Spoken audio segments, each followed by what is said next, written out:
안녕하세요, 2학년 여러분. 오늘도 생명과학 시간이 돌아왔습니다. 오늘은 여러분들께 보여드리는 이 사진이요. 조금 여름 느낌이 나죠? 네, 사실은 이거 크리스마스 때 찍은 거예요. 선생님이 그 브라질에 놀러 갔을 때 딱 크리스마스 시즌에 맞춰서 갔거든요. 그래서 크리스마스 시즌인데 우리나라랑 계절이 반대다 보니까 이때는 여름인 거예요, 브라질은. 그러니까 한여름에 크리스마스를 맞이하러 갔던 기억이 납니다. 그때 이제 다 같이 이제 수영하고 사람들이 놀고 있는 장면인데요. 브라질 사람들도 이제 천주교 국가이기 때문에 크리스마스 때 축제 분위기가 엄청나요. 사람 진짜 많은데 여기 사람 없는 쪽에 좀 옆에 높은 곳에 올라가서 또 한가한 바다를 찍어본 장면이에요. 여러분들이 올해 물놀이 같은 거 많이 못 가고 밖에 못 다녀서 좀 아쉬울 텐데 조금이나마 그 기분을 달래면 좋겠어요. 선생님도 되게 아쉬워요. 놀러 많이 못 가서 휴가 갔다가 부랴부랴 막 그냥 부산에 오고 그래가지고 되게 아쉬운데 여러분도 많이 아쉽죠? 어쩔 수 없습니다. 자, 우리 다 같이 좀 이 위기를 좀 극복해가지고 얼른 학교에서 계속 대면 수업을 했으면 좋겠습니다. 자, 책을 펴보실게요. 이제 교과서는 114쪽을 꺼내시면 되겠어요. 114쪽을 꺼내세요. 자, 여기 보면 이제 7챕터 백신의 작용 원리가 나왔습니다. 드디어 여러분들이 했던 내용을 마지막 마무리 짓는 내용이에요. 이때까지 배웠던 내용을 적용을 해보는 거예요. 실제로 어떻게 적용이 되는지. 우리가 방어작용 얘기했었거든요. 이 앞전에 방어작용 얘기할 때 방어작용이라는 게 특이적 방어작용이 있었고요. 비특이적 방어작용이 있었습니다. 그래서 방어작용을 크게 두 가지로, 자, 1차 방어작용. 일단 몸속에 병원체가 들어올 때 또는 들어오지 못하도록 처음 막아주는 게 1차 방어작용이에요. 이거는 일단 문지기 역할을 하는 거라고 보시면 돼요. 그래서 아무도 못 들어오게 하는 거기 때문에 비특이적입니다. 우리가 비특이적 방어작용 배웠죠? 그게 전부 다 1차 방어작용이에요. 그 다음 또 배운 게 2차 방어작용. 또 글씨가 잘 안 써지네요. 2차 방어작용. 이거는 이제 우리 몸에서 들어가지고 방어작용, 염증이라든지 이런 걸 하다 보면 내 몸속에서 그 면역 반응이 일어나도록 유도하는 게 있어요. 뭐였냐면 염증 반응이 일어나서 대식세포가 식균 작용을 하고 막 이렇게 하면은 몰려오는 T림프 같은 것들이 야 뭐가 들어온 거야 하고 인식한 다음에 다시 자기 친구들을 활성화시키고 했던 내용 있죠. 그거 말하는 거예요. 그게 2차 방어작용입니다. 그래서 2차 방어작용은 전부 특이적 방어작용이라 보시면 되고요. 우리가 2차 방어작용을 바로 앞전 시간에 배웠어요. 다음번에. 2차 방어작용에서 가장 중요한 내용은 뭐였냐면 처음 들어오면 이것들이 처음 1차 침입해가지고 1차 면역을 일으킬 때는 1차 면역 반응을 일으킬 때는 오늘따라 왜 이렇게 느리죠? 네. 좀 손을 봐야 되겠네요. 1차 면역 반응을 할 때는 항체를 그냥 적당한 시간이 흘러간 다음에 생성하는데 2차 침입해서 똑같은 항체가 두 번 침입할 때는 2차 면역 반응이 일어나요. 누구에 의해서? 기억세포에 의해서. 그래서 신속하게 항체가 재빨리 많이 만들어진다라는 얘기 했었습니다. 누구에 의해서요? 기억세포에 의해서. 요거 우리가 했던 거 복습한 거예요. 그래서 백신이란 얘기를 여기서 했었어요. 한 번 들어온 애는 다시 한번 나의 몸에 다시 들어와서 내 몸에서 증식을 많이 할 수 없겠구나. 왜? 한 번 들어온 똑같은 애가 또 들어오게 되면 기억세포에 의해서 바로 항체가 다량 생산되기 때문에, 대량으로 신속하게 생산되기 때문에요. 그러면 그게 바로 백신의 원리가 되는 겁니다. 예방접종 맞아서 다음번에는 다시 안 아프도록 하는 거잖아요. 그래서 이 7단원 챕터는 요 2차 방어작용, 그러니까 특이적 방어작용에서 2차 면역 반응에 해당된다고 보시면 되겠어요. 자, 좀 지워볼게요. 자, 그러면 본격적으로 백신 작용 원리에 대해서 공부를 같이 해보도록 하겠습니다. 자, 여러분들 여기 보니까 그 도입 부분에요. 소그림이 하나 있네요. 요거 좀 같이 볼게요. 자, 영국 의사 제너가요. 우두에 걸린 소의 고름을 건강한 사람에게 주입해서 천연두를 예방한대요. 예방하려면 같은 종류의 항원을 다시 한번 재침입하게 하도록 같은 종류의 항원을 미리 노출시켜주는 거잖아요. 선생님, 우두랑 천연두는 다른 거 아니에요? 라고 얘기하시는데, 병은 다른 병이에요.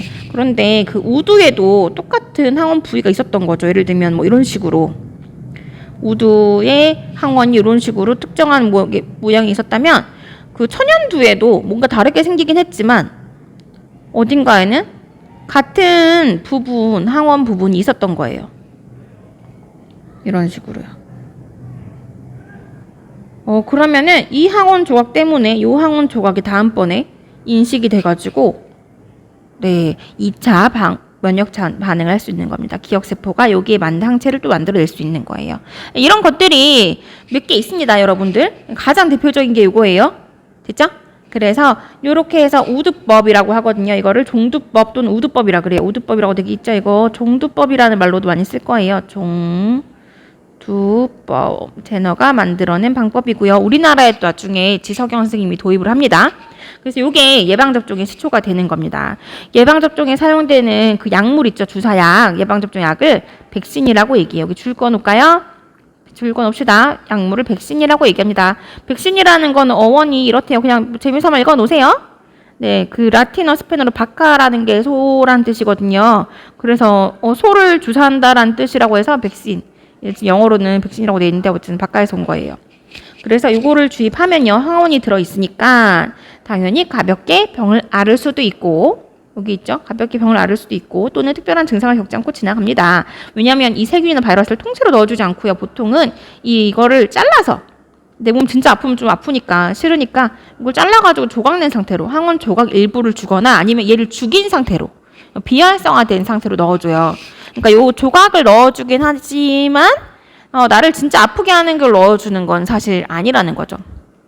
대부분이 그렇다는 거예요. 네, 안 그런 것도 있습니다. 안 그런 거는 진짜 살아있는 채로 넣어주는 경우도 있어요. 이때는 뭐 양을 좀 조절하겠죠. 자, 어쨌든 간에 이렇게 해서 대부분 특별한 증상을 겪지 않고 지나갈 수 있도록 왜 2차 면역 반응이 벌어지도록 하는 거예요. 자, 예를 들면 이런 거 대부분 감염성 질환은 백신으로 예방할 수 있어요. 감염성 질환 줄 거 놓을게요. 감염성 질환은 대부분 백신으로 예방할 수 있다. 예를 들면 홍역, 유행성 이하선염, 볼거리 같은 거, 소아마비, 풍진, 디프테리아 이런 거 전부 다 가능하다.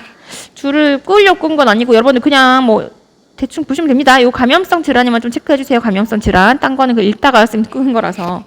네, 요까지만 끄어 주시면 되겠어요.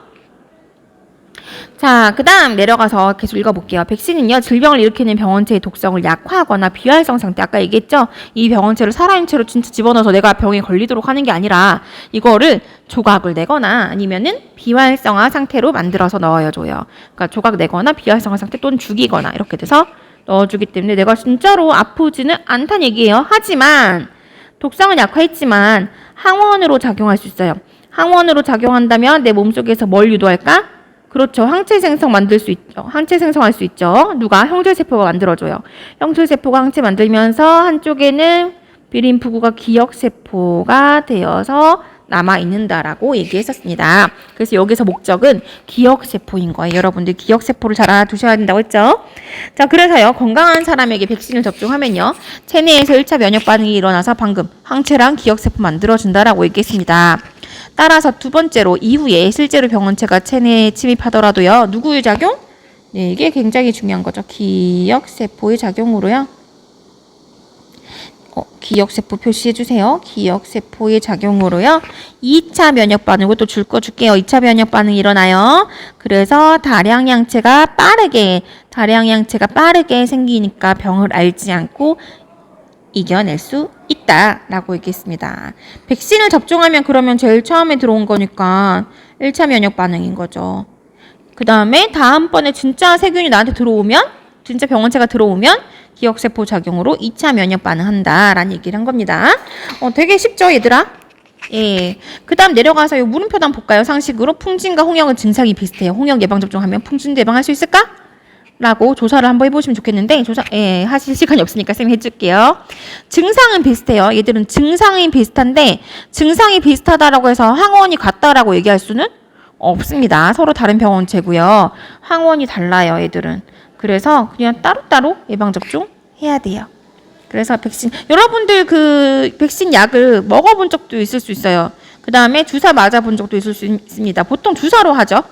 네, 일부 백신만 먹는 백신입니다. 뭐 로타바이러스라든지 이런 거는 먹는 것도 있는데 거의 다 주사 백신 이렇게 놓죠. 많이 맞아봤죠. 네, 주사 맞고 나서 사실 그 병에 걸렸나요? 아직까지 안 걸렸을 거예요, 아마. 그렇죠. 걸렸으면 아마 뉴스에 나왔을 것 같아서. 네, 그래서 이렇게 면역이 생기도록 하는 게 그 면역이 생긴다라는 얘기는 한마디로 기억세포가 생긴다는 뜻이고 이 기억세포가 생기도록 하는 게 백신 작용 원리이다라는 얘기입니다. 별로 어렵진 않으시죠? 자, 근데 백신은요. 감염성 질환을 예방한다라고 얘기했었습니다. 그래서 모든 질병을 예방할 수 있는 건 아니다. 여기 줄 거둘까요? 모든 질병을 백신으로 예방할 수 있는 것은 아니다. 자, 백신으로 예방하기 힘든 질환에 대해서 알아보자. 일단 백신이라는 건 외부에서 뭔가 침입하는 거. 그러니까 병원체가 있다는 전제 하에 백신이 효과가 있는 거잖아요. 그렇죠? 항원이 들어오는 거니까. 그러면은 감염성 질환이 아닌 비감염성 질환들은 백신으로 해결이 안 됩니다. 네. 됐나요? 예를 들면 고혈압이라든지 뭐 당뇨병이라든지 유전병이라든지 이런 거는 백신이랑 전혀 상관이 없다 이런 얘기입니다. 게다가 또 이번에 이제 새로운 그 종류의 병을 한번 배워볼게요. 새로운 종류라고 하기엔 사실 지난 시간에 지지난 시간 선생님이랑 수업 시간에 간단히 다뤘었는데요. 요거 좀 볼까요? 본 거 있는 것 같죠? 네, 류머티스 관절염. 선생님 류머티스 관절염이라는데 류머티즘 관절염이라고 얘기합니다. 요거 뭐였죠? 네, 내가 나 스스로 공격하는 거라고 했잖아요. 기억나요? 네, 내 면역계가 내 스스로의 세포를 공격해서 생기는 질환이라고 했었습니다. 또는 뭐 루푸스라든지 뭐 이런 거 베체트병, 구강궤양이 자꾸 생기는 거 있어요. 뭐 등등등. 이런 것들은요.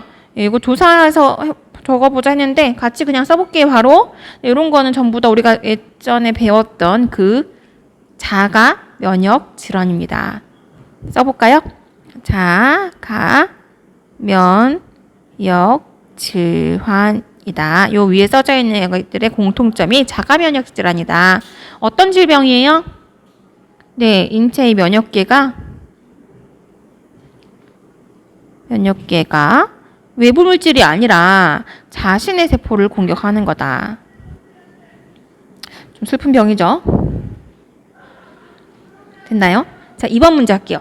백신으로 예방하기 힘든 까닭 설명해보자. 백신이라는 거는 뭐야? 외부에서 항원이 침입했을 때, 그러니까 병원체가 침입했을 때 그 2차 면역 반응이 있고 다량의 항체를 만들어내게 하도록 하는 건데 이거는 외부에서 침입하는 게 아니기 때문에 상관이 없네요. 이러는 거지. 그렇게 써주면 되겠죠. 백신이라는 거는 외부에서 침입할 수 있는 병원체에 대한 얘기잖아요. 그치? 병원체의 침입에 대비하는 거다. 라고 하면 되겠죠. 근데 위 질환들은 병원체 침입이 없이 일어나는 질환이죠. 병원체 침입 없이 웬 얼자? 일어나는 질환이다. 이라고 해주시면 되겠죠. 됐나요? 자, 그리고요. 백신이 있다고 해도요. 사실은 무조건 만병통치약처럼 다 쓸 수 있고 아무 병이나 다 백신 맞으면 무조건 안 걸리고 그런 거 아니에요. 지금 코로나 바이러스만 봐도 그렇죠. 코로나19 바이러스도 백신이 없잖아. 그치? 무조건 믿을 수는 없다는 거죠. 백신이 개발이 어렵기도 하고요. 그리고 이미 개발됐다 하더라도요. 변이가 심한 애들은요. 계속 새로운 백신을 만들어야 됩니다. 됐나요? 그리고 이 백신이 안전한지도 몰라요. 개발했는데 얘가 내 몸에 들어가서 변이를 일으킨다거나 아니면 부작용을 나타낸다거나 해서 갑자기 돌연 사망하는 경우도 있죠. 그렇게 안정성이 검증 안 된 백신을 쓸 수가 또 없습니다. 그래서 지금 코로나 바이러스 백신도 이렇게 안전성 검증이 안 돼가지고 아직까지 개발이 어려운 거예요. 빨리 나왔으면 좋겠네요. 자, 핵심 개념 확인하기 문제로 가볼게요. 자, 문제 1번. 질병 유발하는 병원체의 독성을 약화하거나 비활성 상태 만드는 거다. 이런 약물을 백신이라고 한다. 뭐 어렵지 않습니다. 자, 독감 백신은요. 독감 바이러스 뭐지? 네, 인플루엔자 바이러스예요. 하나 기억해둘게요. 인플루엔자 바이러스. 인플루엔자 바이러스는요. 매년 접종해야 돼요. 여러분이 그 예방접종 맞은 거 평생 어릴 때 한 번 맞은 거 많은데 독감은 매년 맞으라고 해. 왜냐면 매년 다른 독감이 유행하기 때문이죠. 그게 무슨 말이냐면 인플루엔자 바이러스가 항상 다른 모습으로 계속 변이가 일어나는 거예요. 인플루엔자 바이러스가 변이가 매번 일어나요. 변이가 일어남.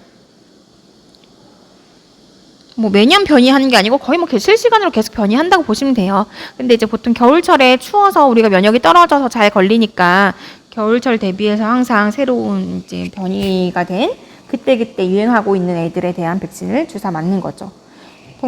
백신 맞는다고 해서 무조건 독감 안 걸리는 건 아니죠. 네, 또 내가 유행하는 거 맞았지만 아니네 비주류에 감염될 수도 있잖아요. 네, 그럴 경우에는 또 백신 효과가 없는 일이 생길 수도 있어요. 됐나요, 여러분? 그래서요, 우리가 지금 백신까지 해서 이 단원, 3단원을 다 마쳤습니다.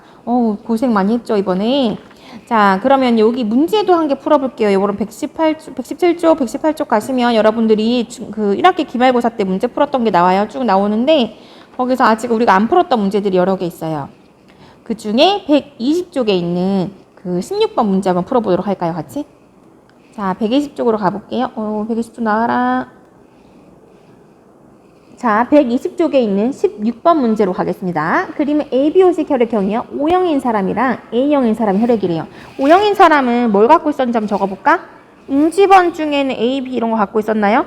없었어요. 응집원은 아무것도 갖고 있지 않은 게 O형이었고요. 이 사람은 그럼 응집소만 알파와 베타를 갖고 있습니다. A형인 사람은 어때요? A형인 사람은 응집원 A를 가지고 있고 응집소는 자기를 공격하면 안 되니까 알파는 안 갖고 있지. 남을 공격하는 베타만 가지고 있는 거예요. 자, 이걸 혈액을 2개 섞었대요. 자, 섞었으면 보자. 요거는 응집원이 없는 애는 O형인 사람의 적혈구인가 봐요. 그죠? 근데 응집원이 있는 얘는 A형인 사람의 적혈구라고 우리가 추측을 할 수가 있겠죠. 할 수 있겠죠? 여기까지 어렵지 않죠? 예, 그러면은 이제 응집소도 한번 적어보겠습니다. 응집원이랑. 자, A형인 사람 적혈구 표면에 있는 요 연두색 이거 뭘까요? 이거 A겠지. 그치? 응집원 A겠죠. 그래서 기억은 A라고 보실 수 있겠죠. 됐나요? 자, 그럼 이 기억과 결합한, 이 A라는 애랑 결합한 요 항체는요, 이 응집소는요, A를 공격하는 누구? 요거겠죠. 알파겠네요. 알파가 A랑 결합하잖아요. 그럼 이 A랑 결합하지 못하고 혼자 떠돌아다니는 이 뾰족뾰족한 모양의 이 니은이요. 그러니까 요 둥근 모양 요거 A랑 결합하는 알파 아니고요. 요거 뾰족뾰족한 요 니은 혼자 결합 못하고 혼자 다니는 얘는 뭐겠어? 요거는 베타라고 볼 수 있겠죠. 공격할 대상이 없으니까 베타는 그냥 혼자 떠돌아다니는 거예요. 되겠죠? 이렇게 찾을 수 있겠습니다. 할 수 있겠나요, 얘들아? 왜 이게 A고 이게 베타예요? 라고 얘기하면 그렇게 생각한 까닭은 뭐? 항원항체 반응을 했다라고 얘기했으면 되겠지. A랑 항원항체 반응한 이것은 알파고요. 니은은 A랑 항원항체 반응하지 않았기 때문에 베타다. 이렇게 얘기해 주시면 되겠습니다. 자, 그래서 여러분들 이 3단원을 다 마쳤습니다. 정말 고생 많이 하셨어요. 여기서 수업 마치면 참 좋겠지만 우리 다음 단원에 뭐 배울지 잠깐만 보고 넘어갈게요. 여러분들 교과서를 2장 더 넘겨주시면 되겠어요. 자, 교과서가 2장이 아니라 이제 한 장이에요, 한 장. 한 장 더 넘기시면요. 그 유전에 대한 내용이 나오죠. 네, 요걸 좀 보겠습니다. 자, 유전에 대한 내용을 우리가 이제 공부를 할 건데요. 유전이라는 거는 선배들한테 익히 들어가지고 단원이 어렵다는 얘기 많이 들어봤을 겁니다. 사실 내용이 그렇게 어렵진 않아요. 그리고 여긴 좋은 게 암기할 게 별로 없어요. 처음에 용어만 좀 암기하시면 돼요. 여기서 용어만 좀 암기하시고요. 여기서는 중학교 때 배웠던 내용 토대로 이해만 좀 하시면요. 여기는 그냥 재밌게 공부하시면 돼요. 한번 배운 원리는 모든 것에 다 적용이 됩니다. 수학 교과목이랑 좀 비슷하게 가요. 그래서 암기할 게 별로 없다는 게 굉장히 좋은 점인데 문제는 고난이도 문제들이 나올 수 있겠죠. 응용돼서. 그래서 여러분들이 이거를 어떻게 극복하느냐. 정답은 선생님이랑 같이 공부하시면 돼요. 네, 선생님이랑 같이 공부한 사람 중에 유전 어렵다고 하신 분들은 없었거든요. 유전은 공부해보면 재밌는 단원이에요. 어렵지 않게 가르쳐 드릴 테니까 걱정하지 마시고요. 그 전에 여러분들이 하시려면 수업을 같이 잘 듣기 위해서 용어들을 잘 알고 계셔야 돼요. 어떤 용어들을 잘 알고 계셔야 되는지 미리 좀 알려드릴 테니까 학교 등교하기 전에 미리 예습을 좀 해서 오시는 거를 좀 숙제로 내드릴게요. 이거는 선생님 웬만하면 예습해오라는 소리 안 하거든요. 근데 이거는 꼭 예습을 좀 해오셨으면 좋겠어. 염색체랑 DNA. 왜냐면은 중학교 때 했던 내용이고 고1 때 통과 시간에 했는데 다 아는 사람들이 많은데 선생님이 이걸 또 지루하게 계속 하고 있을 수는 없거든요. 그래서 이건 여러분들이 스스로 암기를 좀 하셔야 되는 용어들입니다. 좀 같이 볼게요. 자, 모든 생물은요, 세포 분열을 통해서 생장하고 증식합니다. 세포가 많아져야 되겠죠. 방송 잠시만. 네, 선생님 쉬는 시간도 열심히 일하고 있던 뜻이에요. 아시겠죠? 자, 생장하고 증식한다라는 게 있어요. 분열 중의 세포에서는요, 염색체가 관찰이 됩니다. 밑에 자료 해석으로 가볼게요. 자, 이 염색체라는 거 표시만 좀 해놓을게요. 염색체가 뭐냐면 그 안에 유전 정보 저장하고 전달, 유전 정보라는 게 들어있다. 어디에? 염색체 안에 그 내용을 자료 해석에서 보도록 하겠습니다. 자, 세포 관찰했어요. 세포 관찰했더니요, 분열하지 않는 세포는 이렇게 핵이 있다는 얘기예요. 핵 막으로 둘러싸여 있기 때문에 핵 안에 내용물이 보이지가 않아요. 염색이 돼 있구나. 그냥 염색이 빨간색으로 잘 됐네 정도 보입니다. 이게 핵이죠. 그런데 분열하고 있는 세포는 이 핵막이 사라져서 없어요. 없어지고 여기 뭔가 염색된 아이들이 풀어헤쳐져 있네? 그래서 이거를 염색된 아이들이 풀어헤쳐져 있다고 해서 염색체라고 얘기하는 거예요. 그래서 분열 중인 세포에서는 염색체가 관찰이 됩니다.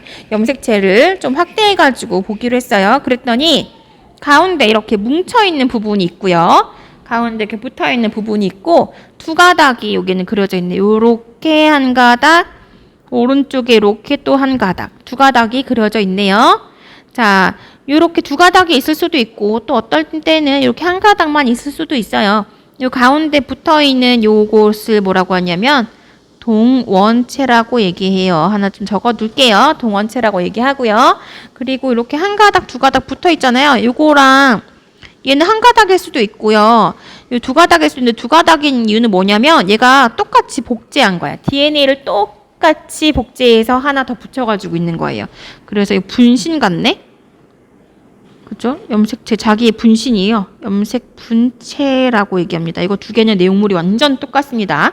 복제되었기 때문에 돌연변이만 없다면 안에 내용물이 똑같아. 자, 이 염색체는 또 뭘로 구성되어 있나 했더니 이게 털실같이 이렇게 털실을 막 감아놓은 것처럼 뭉쳐있는 거기 때문에 안에 풀어헤쳐보면 실 모양으로 이렇게 나눠져 있대요. 실 모양이라서 이거는 뭐라고 하냐면 염색사라고 얘기해요. 염색사라고 얘기하고요. 염색사를 또 확대해 보니까 뭘로 되어 있는데? 했더니 구슬이랑 끈으로 되어 있대. 이 끈이 뭔데? 했더니 끈의 정체가 드디어 나왔네. DNA였던 거죠. 근데 이 구슬은 히스톤 단백질이라고 얘기합니다. 됐나요? 그래서 염색체의 성분이 뭐야? 성분이 뭐야? 염색사가 성분은 아닙니다. 염색사는 이 풀어져 있는 형태를 얘기하는 거예요. 성분은 염색체의 성분은 히스톤 단백질과 DNA를 더한 거다. 라고 해주시면 되겠죠. 아, 히스톤 단백질과 DNA가 서로 뭉쳐서 만들어진 게 염색체다 라고 얘기할 수 있다는 거예요. 그리고 히스톤 단백질이랑 DNA가 어떻게 뭉쳐져 있나 봤더니 단백질 구슬 하나, 둘, 셋, 넷, 다섯, 여섯, 요 뒤에까지 4개에서 8개. 8개에다가 요 DNA가 두 바퀴 슝슝 감고 여기도 8개의 구슬에다가 두 바퀴 슝슝 감아놨죠. 요 한 덩어리 한 덩어리 요 몽울몽울을 뉴클레오솜이라고 얘기해요. 됐나요? 요거 핵 안에 들어있는 거라고 해서 뉴클레오솜이라고 얘기합니다. 좀 봐두시면 좋겠어요. 자, 그리고 DNA도 한번 확대해보자. DNA 확대했더니 이렇게 나오네요. 오, DNA 확대했더니 나선 구조네요. 나선 구조인데 두 겹이네. 그래서 이중 나선 구조네라고 얘기합니다. 됐죠? 이중 나선 구조 안에 이중 나선 구조의 DNA가 있는데 그 안에 유전자들이 들어있다. 라는 얘기인 거예요. 유전자는 어떻게 또 구성되어 있냐? 유전자는 뭐라고 얘기하냐면 내 정보를 저장해 놓는 거예요. 유전자는 이제 유전암호인 거죠. 유전암호. 유전암호가 들어있는 거예요. 유전자 안에가 아니고 유전자에. 그래서 유전암호가 어떻게 저장되어 있는데? 암호니까 암호 뭐 해줘야지. 뭐 AAA, CCC 뭐 이런 식으로. 뭐 ATT, ACD, GG 뭐 이런 식으로 막 암호가 있는 거지. 우리는 이제 해석 못하죠. 해석할 수 있으려면 이거 조사를 이제 해봐야 되는 거죠. 그게 들어있다. 그래서 여기 있는 요 파란색, 빨간색, 그 다음에 뭐 노란색 이런 거 있죠? 이런 거 전부 다 이런 거 뭐라고 하냐면 염기라 그래요. DNA 안에 들어있는 염기라고 하는데 이 염기들이 어떤 순서로 배열되어 있는지 염기가 종류가 딸랑 4가지거든요. 하나 써볼까요? A, T, G, C라고 하는 염기가 4가지 딸랑 있어요. 그래서 A, T, G, C가 순서를 어떻게 배열하느냐에 따라서 암호가 된다는 거, 유전암호가 된다는 거예요. 어떤 애는 뭐 CT, AAA, G, CT, C 뭐 이런 애가 있고 뭐 그렇다면 예를 들어서 뭐 눈알이 빨갛게 되는 유전 정보다 이런 식으로 뭐 그 종류마다 다 다릅니다. 되게 대단하죠. 4가지 가지고 딱 이렇게 만들어낼 수 있다는 게 다행이지 않아요? 4가지라서 40가지면 여러분 외우기 얼마나 힘들었겠어요. 다행히 4가지입니다. 자, 그래서 1번 문제 가볼게요. 염색체를 구성하는 2가지 물질 한번 써볼게요. 아까 얘기했듯이 DNA하고 또 누구? 단백질 구슬 있었죠? 히스톤 단백질. 네, 이거 중요한 내용이에요. 잘 알고 계셔야 되고요. 자, 2번 문제 갑니다. 세포가 분열할 때 염색체가 응축한대. 염색체가 응축한다? 이게 무슨 말이냐면 평소에는 다 풀어헤쳐져 있어요. 염색 사형대로. 위에 실모양 이렇게 풀어헤쳐져 있는데 얘가 이렇게 뭉친대요. 세포 분열할 때마다. 그래, 원래는 핵 안에 핵막으로 둘러싸여서 안 보이는 이유가 뭐냐면 여기 안에는요 염색사 형태로 얘들이 다 풀어헤쳐져서 존재해요. 너무 지저분한데? 그래서 세포 분열할 때는 핵막을 싹 없애고 겉으로 딱 드러나는 게 어이구 잘못 적었어요. 미안. 이거 염색사예요. 염색사 형태로 존재하다가 세포 분열할 때는 얘들이 뭉쳐가지고 염색체가 된다는 거예요. 실제로는 이거보다 더 너저분하게 엄청 가느다란 염색사 형태로 풀어져 있거든. 그럼 세포 분열할 때마다 염색체로 이렇게 뭉치는 이유는 뭐예요? 세포 분열할 때마다 뭉친 이유는 너무 가는 애가 있으면 정신이 하나도 없죠. 예. 이 세포 분열할 때 이거 얘랑 나눠줘야 되는데 다 풀어쳐지면 못 나누지? 여러분들도 책이 막 수두룩하게 쌓여있으면 나누기 너무 힘들잖아요. 근데 가방 안에 딱딱 넣어가지고 뭉쳐놓으면 이 가방은 왼쪽, 이 가방은 오른쪽 나누기 편하죠? 네, 그래서 혼란이 잘 안 생길 수 있어요. 오류 없이 세포 분열하기가 편하죠. 세포 분열할 때 둘로 나누기 편하다 라고 해주시면 되겠습니다. 그래서 여러분 다음 페이지 가보시면요. 다음 페이지 가시면 여기 이제 염기도 나왔죠. 드디어 DNA를 더 확대시켜 보니까 여기 달려있는 T 또는 A 또는 뭐 G 또는 C 이렇게 되어 있는 염기라는 것들이 있는데 이 염기 순서에 따라서 염기 서열에 따라서 유전 정보가 다 다르다라는 얘기하고 있고요. 여기 줄 몇 개만 끄고 바로 마치겠습니다. 잘 보세요. 자, 사람을 비롯한 많은 종류의 생물은요. 하나의 세포 안에 여러 개의 염색체를 가지고 있어요. 사람 같은 경우 46개 가지고 있죠. 사람은 46개 가지고 있어요. 자, 염색체 구성 물질 중에서 유전 물질은요, 핵산의 일종인 DNA다, DNA. 이 DNA는 핵산의 일종이에요. 핵산에는 DNA 말고도 RNA 같은 게 있습니다. 우리 유전 정보는 DNA에 들어있다고 보시면 돼요. 자, DNA는요, 뉴클레오타이드가 반복적으로 연결된 거래요. 뉴클레오타이드요? 네, 요 한 덩어리가 뉴클레오타이드거든요. 한 덩어리가 뉴클레오타이드예요. 한 가닥이 뉴클레오타이드인데 요게 여기 있고 여기 있고 여기 있고 여기 있고 계속 붙어서 여기 계속 붙어서 만들어졌다고. 그럼 DNA라는 건 뉴클레오타이드가 반복적으로 이어진 건데 뉴클레오타이드가 그러면은 단위체라고 보시면 되겠고요. 뉴클레오타이드는 누구누구로 구성되냐면 요거 외워주셔야 됩니다. 인산 더하기 당 더하기 염기. 여기 있었죠? 인산 당 염기. 이 그림 공부하시면 되겠네요. 지금 나오는 용어랑 위치는 다 암기해 주셔야 돼요. 미안해 자꾸 외우라고 해서요. 그래서 이게 암기만 해놓으면 뒤에는 외울 게 별로 없어요.